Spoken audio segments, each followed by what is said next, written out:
This is the update about the Equa church members that were abducted on Sunday. I reported about it, where 8 members, including the pastor's wife, were kidnapped by the terrorists, the jihadists that have been disturbing Nigeria, who want Nigeria to fall under Sharia.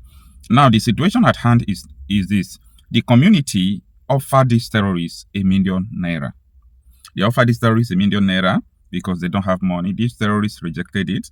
They said that the only money they are going to collect to release these people is ₦1 billion. ₦1 billion is about 600 million US dollars. Okay, 600 million US dollars, if not even more than. So, at this moment, federal government have not issued any statement. Christopher Musa, the Minister of Defense, have not issued any statement. People were worshipping on Sunday. The terrorists came into the church, kidnapped them, including the pastor's wife. Up to this moment, the terrorists, they know their location, they know everything. According to Sheikh Ahmed Gumi, Tinubu knows the location, the name of these terrorists.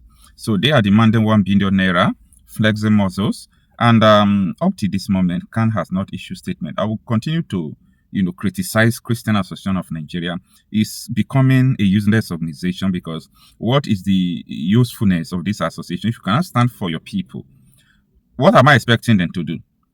Now, they're supposed to mount pressure on government, call your boys to order, ask your boys to release our members. This is not the time to be political correctness. You have seen how the federal government have been, there is a relationship between them and these terrorists. Everybody knows about this, including the armed forces. A lot of people do confirm it every day. Do you see anybody who comes out to say, oh, Sheikh Gumi was lying, what Sheikh Gumi was saying was not true, blah, blah, blah, blah? Do you see anybody, both Bayo and Anoga? Did you see all of them coming out to say, oh, Sheikh Gumi, you are lying? Tinubu don't know the location of these terrorists? Because they knows that if they say, oh, this Sheikh Gumi is lying, he will expose them more. Now, you see all the whole charges they are leveling against El-Rufai. I'm not saying El-Rufai is innocent too, because they are all the same.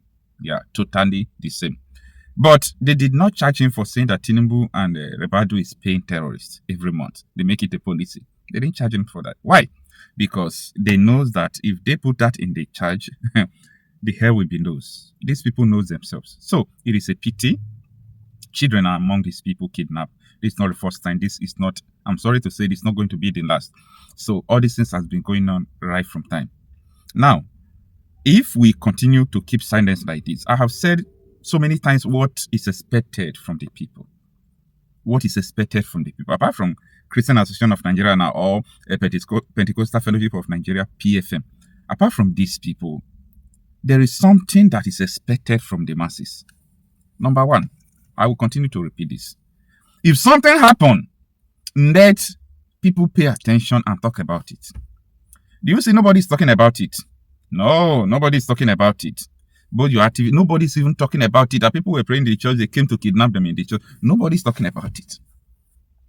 Nobody. I want people to continue to talk about it. You see, if nobody's talking about it, no attention, nothing, it will go like that. If everybody's talking about it, the tension will be there. That is number one. Number two, know what these terrorists want. Know what they want. These terrorists want Sharia state. These terrorists want a Sharia state. They have been saying it time without number. Know what they want. Because if everybody in Nigeria here now have the knowledge of what is actually the problem, guess what? We are 50% solving the problem already. The problem is that you don't know the problem. That is the major issue. You don't know the problem. And that is why you think that 2027 could be a hope for you.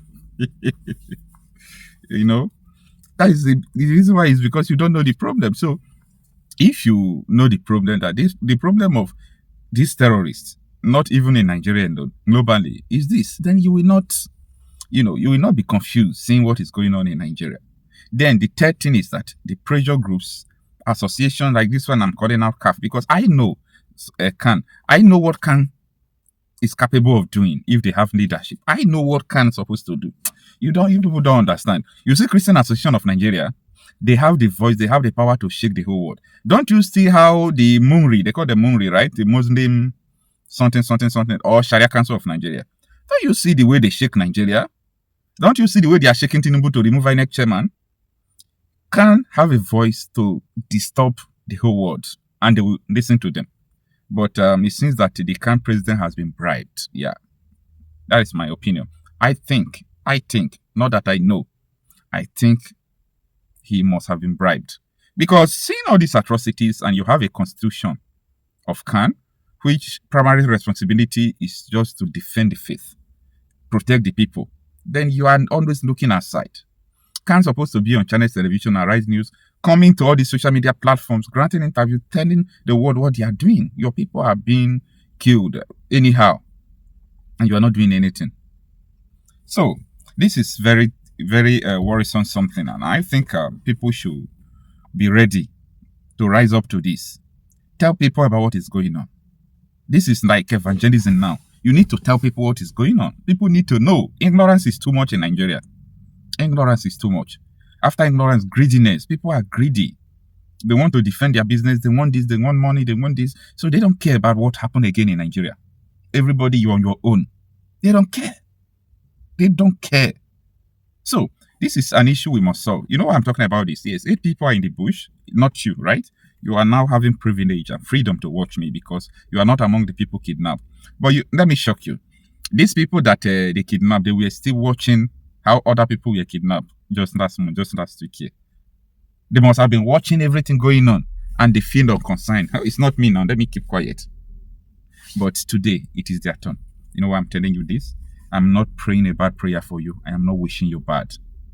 As far as Nigeria is concerned, as far as we all are in Nigeria, it is turn by turn. It is turn by turn. If it is not your turn today, it will be your turn tomorrow. And if you refuse to shout for people, if you refuse to defend or talk out, just lend your voice. We do not require, great things from you. Lend your voice. Speak forth. Say what is happening. That is enough. Say it. If it happens to you, if you are not talking, who is going to talk for you? Who is going to talk for you? This is how these people have spoiled Nigeria. They have spoiled Nigeria. Nigeria is beyond repair. It's beyond repair. The reason why I'm saying this is because the politicians that are supposed to show you that they know the problem. If I become president, if I become this, I'll solve the problem. None of them know the problem. Like, they don't know. They don't know the problem.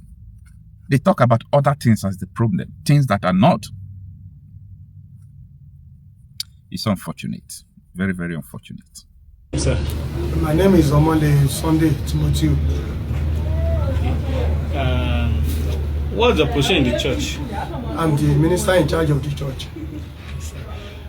We heard about the unfortunate incident that happened yesterday. So how did it affect you directly, sir? I'm the pastor in charge of the church. So I was leading the program when we were alerted by one of the members that saw them coming towards the church premises. So they have entered the church premises. They are coming towards the church building. So immediately that we were alerted, I told all the members that we should run, and everybody scattered from the church. I went through the back door and I jumped the fence and I entered the bush with some members.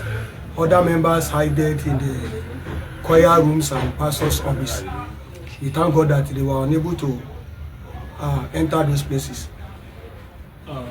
We were told your wife was among the people kidnapped. Yes, she was among the 11 people that was kidnapped before they released 3 people, a child and 2 elderly women. Okay, child and 2 elderly women. Yes. So it was not actually that they were rescued? No, they were not rescued because those women were held and they were unable to move with the way they were treating them. So they thought they were going to delay them, so they abandoned them. So how are you able to manage the trauma? Immediately that I ran to the next community, which is Ola. I was able to call Orago that we are in need of soldiers, that kidnappers has entered Omogo. Then other people also made call, especially from the CAC, the minister in charge of CAC, also called Orago, and that was how the vigilantes and the soldiers were able to came to our rescue. Since so far, has there been any communication between you and? We have not heard anything from them. So how will your kid feel that they did not see their mom since yesterday, and you particularly did not see your wife beside you? How will you feel? Since yesterday, I've not been able to get myself together. Sincerely speaking, and my kids were just crying, all of them. So we have been pleading to them that their mom will be coming back by His grace. And personally, I am seriously disturbed. I've not been able to sleep, nor do anything, or put myself together because she's even not health-wise okay for the situation that she'll be experiencing now. So you as a pastor now, what do you have to tell the government to do? Sincerely, I'm pleading with the government that these situations is beyond our power, because 8 members were in their custody right away, and the church cannot bear the consequence, and even the whole community, put all Oroago together, cannot bear the consequence of this kidnapping. So there's a need for the government to come to our rescue, sending down the force men to come and assist, and also to assist in the negotiation, because we don't know what to do with this situation.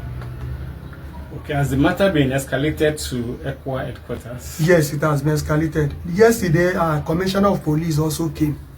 He came yesterday with his entourage to come and look at the situation on ground.